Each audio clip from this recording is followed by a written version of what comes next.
fishing, it's in my soul.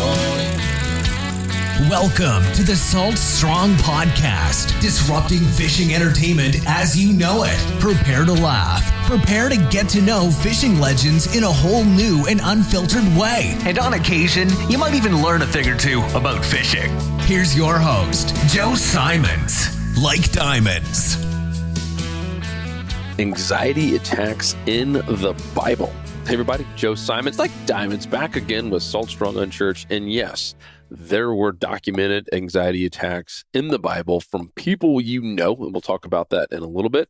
And this episode really happened because last Sunday, I was listening to a podcast myself with Joel Osteen. Many times on Sundays, I'll do a little yard work, just kind of cleaning up around the house, and I'll just have the earphones in. I'll listen to different podcasts and church services. And Joel Osteen's one that, comes into my feed every once in a while. And it was talking about this anxiety epidemic, that we're at all-time highs with anxiety. And he reminded me and obviously everyone listening that, this is not some new thing. There has been anxiety all the way back into the Bible. And there's a reason that the Bible has the word fear not 365 times, or the phrase fear not 365 times, and the word worry and the actual word anxiety is all mentioned in the Bible. This is not something new that just came out of the blue in the last 100 years. It's been going on for a long, long, long time. He also urges us to do something in particular, which we'll talk about in a bit. So I'm listening to this podcast from Joel Osteen about this anxiety epidemic, and it's high with everyone, but highest among young people. And I'm meaning like younger teenagers to the 20s that are and have really lived in this whole social world for most of their adult lives.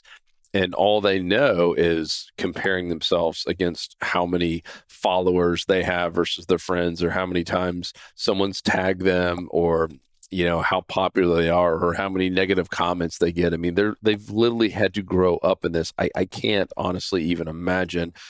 No wonder anxiety is so high amongst young people that might not have the skin thick enough to understand it, might not have the maturity to understand it, that, hey, just because some random person says something negative about you on your Instagram page doesn't mean it's the end of the world.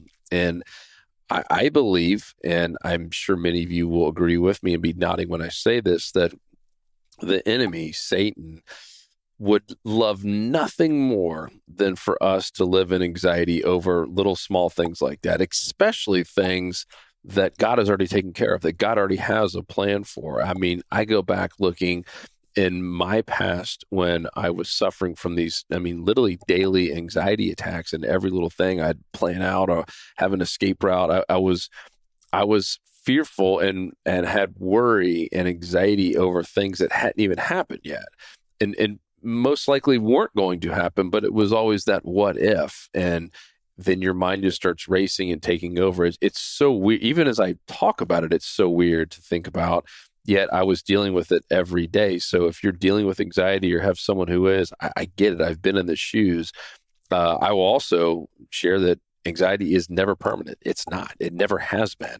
No one's ever died from it. It's never been permanent. So know that is a great thing, that it will go away. It will sometimes take some work and some patience and prayer and turning to God, which we'll talk about in a little bit.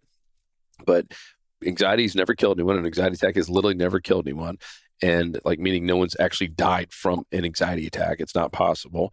You might feel like you're dying, but you never actually do. And anxiety is never permanent. It does go away. And everyone's journey is different. I've talked to people that dealt with it one time, had a massive anxiety attack, went to the hospital, thought they were dying, and never came back. I've talked to people like myself who dealt with it for 10, 14, 30 years in some cases. And then all of a sudden it just kind of goes away. And, it's a year, it's a shorter season. That's, I wish I could, look at someone just like you could tell someone if they're healing from a broken leg and say, oh yeah, you got 2 weeks left, 3 weeks left. I don't know the answer to that. Only God does. But so here's what's crazy. So I listened to this podcast Joel Osteen. I was like, it was a good one. And he had shared some good stories. And that night, so Sunday night, I go to bed just like normal, good hour. And I have this vivid dream, and it's me back in a situation as a younger adult. And what I'm about to share with you actually was true, like it actually happened. And I'm at a wedding from one of my old fraternity brothers. So we're now, let's just say I'm 26, 27. So obviously out of college, have a job. We all have jobs. I hadn't seen a lot of these guys in quite a few years. And I was not super active in terms of like living in the house, but I was always active to go to the parties, and was well known, well liked, and had a lot of great friends, still do to this day, that were there. And I go to this wedding, and I am just like so nervous because I'm suffering from these daily anxiety attacks, and all I could think about is, man, these guys are going to judge me. They're going to think, what's wrong with me? Am I dying? And I remember exactly who I'm having a conversation with. It was a brother that was a couple years older than me and his wife. And I hadn't seen him in forever. And we're just, a couple of years, we're catching up on life and jobs. And like, I start having a full on anxiety attack. I could feel it coming. My heart's racing. I'm sweating profusely.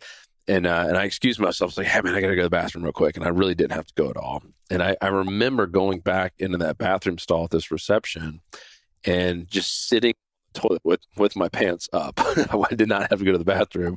And I'm just sitting there for what seemed like eternity. It was probably, 8 or 10 minutes, just trying to calm myself down and talk through it, praying, trying to do anything possible. And if you've ever had an anxiety attack, one of the things that happens is, your heart is beating. It's the fight or flight. You feel like you've got a bear or a puma chasing you through the woods. You're just trying to get away as fast as you can because your brain is telling you that something bad is about to happen.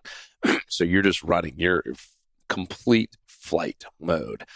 And so I'm just sitting there trying to calm the sweat down and wipe my brow off, and I'm just sweating profusely. And then boom, I wake up. And so what I just explained to you happened in real life when I was in my 20s. Sunday night, I relived it, and I wake up and I'm just sweating and like heart's beating fast. And I was like, whoa, that was real.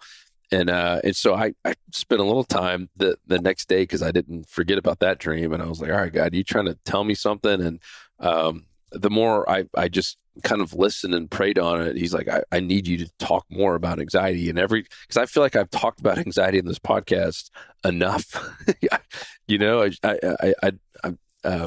I know it's never enough, and there's always people suffering, but I don't want to just be redundant over and over again. So I was not going to talk. I had no plans on talking about it. And I was like, all right, God, you that happened for a reason. And the more I just kept listening and thinking, all these ideas kept coming into my head of things to share. And even the whole fact that anxiety and fear and worry is mentioned that many times in the Bible, one, to say that you're not alone, but two, that, one of the phrases that I love the most, and I'm sharing this in terms of help, because I have passed through that phase of my life. And this is something I still lean on, because there are instances where my anxiety will start peaking. And this is what I lean on now. One, this is a quote from the scripture from the Bible: cast all of your anxieties to him. Cast all of your anxieties to him. And all that means is to give it to God. And so what I was doing is I was holding it all in. I've shared this. I was afraid to talk with anyone about it, how they're going to look to me. And it took me a while where I finally just started giving it all to him, saying, God, I know you got this. It might not go down right now, but I would also remind myself, what's the worst that could happen? No one's ever died from it, or I'm not going to die.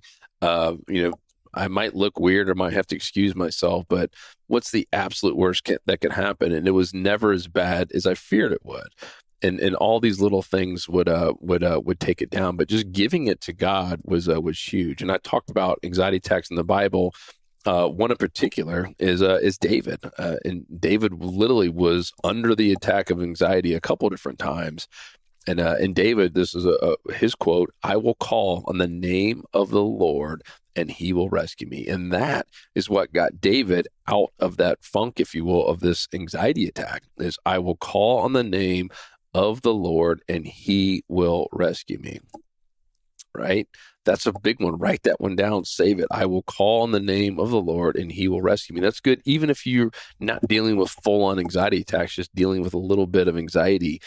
To me, that line right there, that one sentence, is so big. The other thing is you just can't dwell on whatever it is you're fearing. And that was my biggest mistake, is, let's just say the wedding in particular, I would start dwelling on that and thinking about it weeks in advance, even though there was nothing I could do to change it. And as I said earlier, the enemy just loves that I'm living in fear and in worry and anxiety over something that hasn't even happened and something that's already taken care of, right? There is no reason for me to worry about it. And I recently had a call from a friend I haven't chatted with in a while. And part of it is because he's always full of anxiety and just negative stuff. But I got the phone call. I was like, all right, I'll take it. And because I really do like and care for this person. But as I've shared before on this podcast, I do think part of our job as Christians and as leaders of family is to surround ourselves and be around people that are uplifting and positive. And not to say that I would never be friends with anyone else who's not, but I try not to spend that much time with them. Someone's always getting me down or getting me riled up.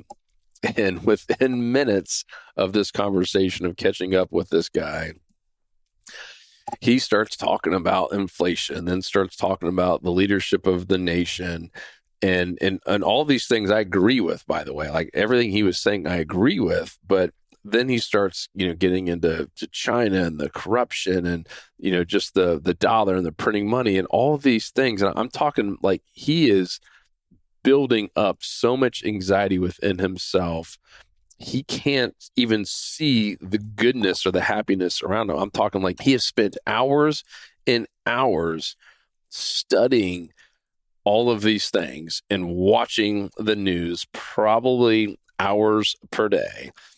And because he knew so much about every little detail. Yeah, when this congressperson did this and here's what China done, they're buying this. And I mean, just so worked up about stuff that, not to say it's not important, but can you guess how much control he has over that?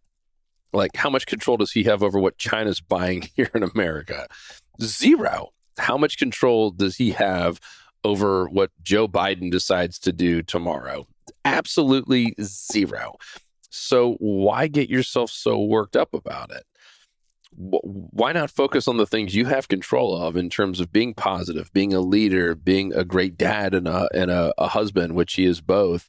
Why not focus on uplifting things and things that you 100% have control on in your life? And I don't know. I didn't know how to respond to some of it. I agreed with most of the points, but the same point, he was just getting me down. I'm like, geez, this is depressing. Like, nothing good's going to even come from this conversation. Like, he was literally working himself up into a tizzy, into probably an anxiety attack. I mean, AKA, he was so full of worry. Maybe that's why they had worry 7,000 times in the Bible, that there's nothing good of it. He literally couldn't see all the amazing things around him.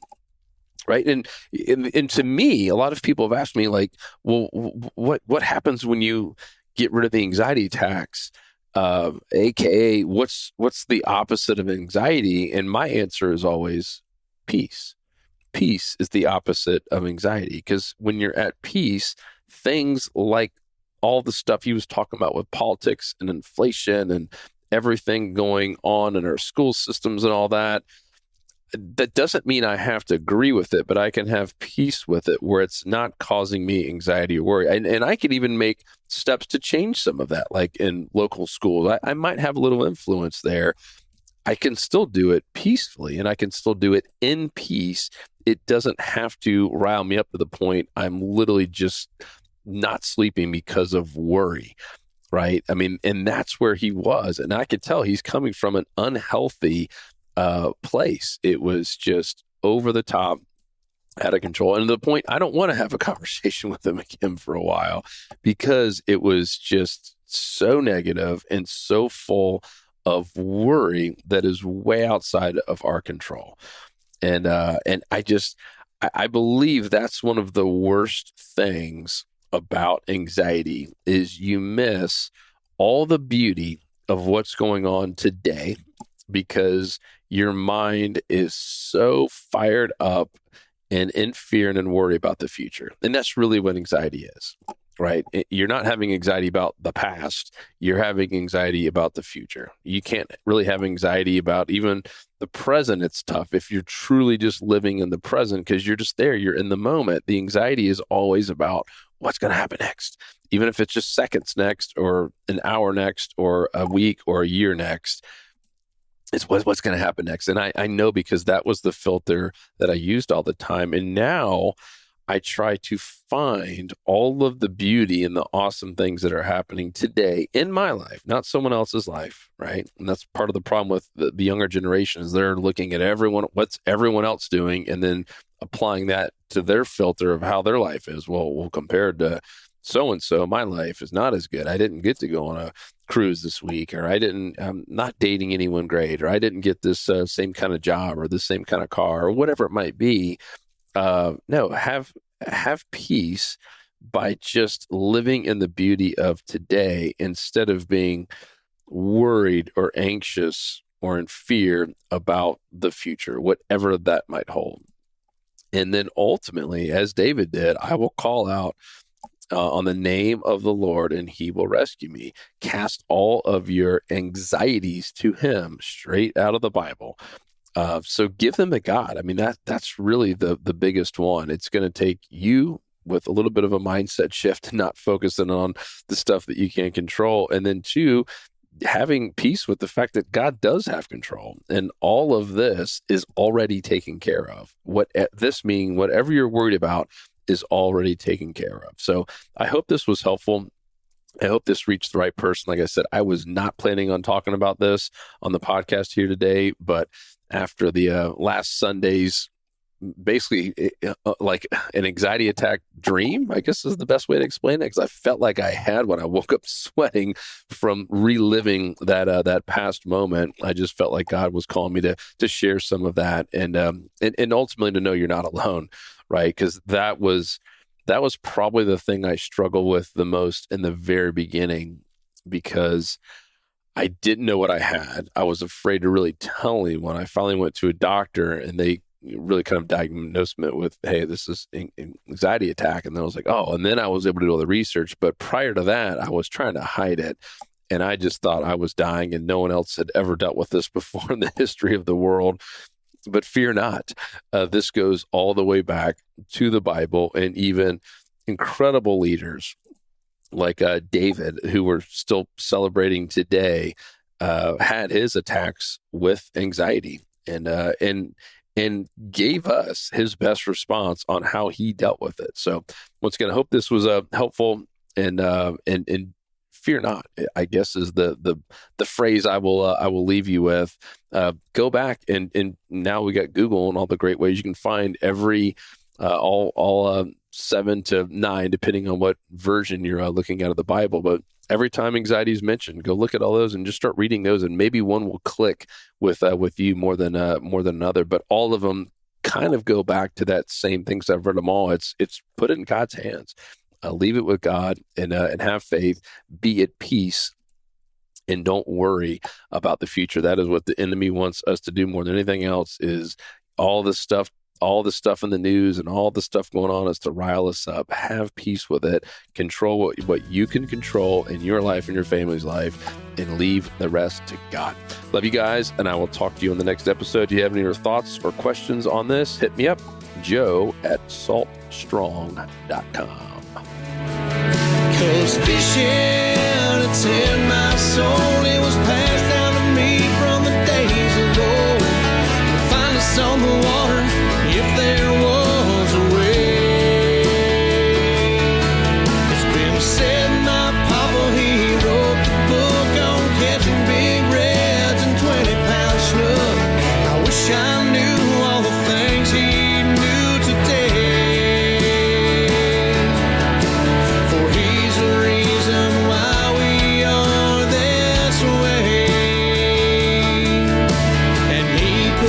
fishing our souls to stay